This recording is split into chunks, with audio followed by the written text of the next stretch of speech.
actually had businesses and worked at the brewery and worked with the Catholic Church. I didn't prepare anything tonight because I didn't know I was going to be standing up to say anything until I woke up this morning and saw it in a text message. But, you know, so bear with me. I've been sick for a couple days too. But I look forward to talking to everybody in this room about what you want to see. When I came down here, I had a really clear vision of where this area was going and where it had been. And we're not to where we're trying to get to yet. And I really want to move us forward in the collective vision that I share with many of you here in this room, that many of you I've talked to about what you want to see and what you want to get done. We have, like Kara said, we have crime problems. You know, everyone wants to see a north-south metro link. That's no secret. It's just a matter of how we're going to get the money to fund it. Other than that, like I said, I don't have anything prepared for tonight. Please come talk to me. I'm looking forward to talking to each and every one of you. We're kicking off the election season right now, so thank you all for coming.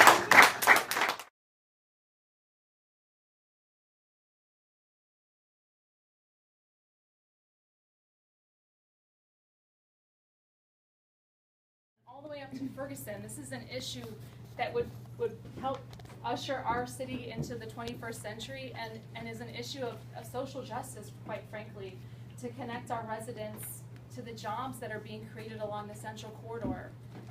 This is an issue that our elected officials are choosing not to even champion at this point. Proposition A in St. Louis County passed in 2010. We've been bankrolling $40 million a year out in St. Louis County specifically for this particular expansion, and it's just been sitting in a bank account in St. Louis County because nobody at City Hall is doing anything to move this project forward. Myself and a few volunteers from the community, former executive directors of East West Gateway and Citizens of Modern Transit, along with one elected official, Scott Ogilvie, who's an alderman of the 24th Ward, have been banging on doors and making waves. That's how we got in the Post-Dispatch this year. We've met with the mayor and his team. We've met with every county council member, and we've met with Steve Stenger. And we got this to be one of Steve Stenger's top 3 priorities as in his candidacy as the county councilman. And so, you know, it's like when you see initiatives that are just languishing like this, you wonder where are our elected officials on this? We should be championing things that usher our entire city, our community forward, and that's just not happening. You know, I think in addition to that, we've got vacant buildings that outnumber any ward on the south side. We have our alderman of the 20th Ward, along with the alderman of the 9th Ward, used our ward capital funds to purchase many of those LRA buildings that are just crumbling.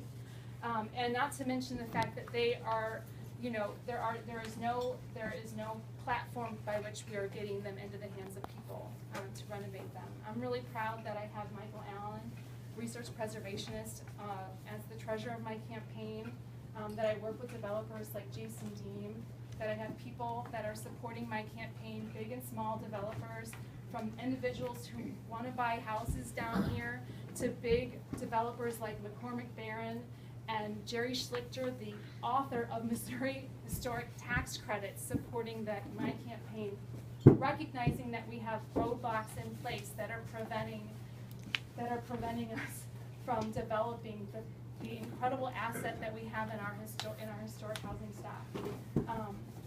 So I wrote a big long speech, but I'm just kind of talking off the cuff. I'm incredibly proud to live down here.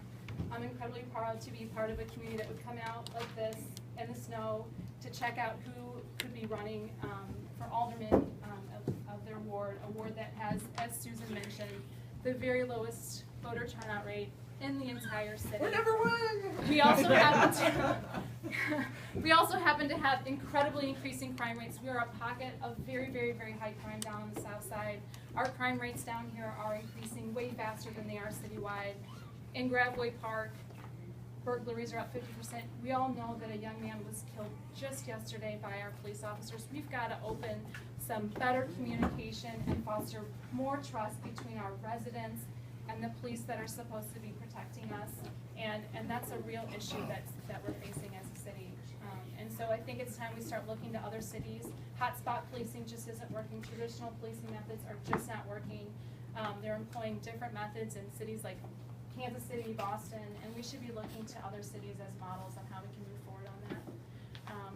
And so I'd be happy to talk to anybody outside of this. I'm really looking forward to the debate to really talk through some of the issues that our community's facing. And I have Facebook and a website, etc.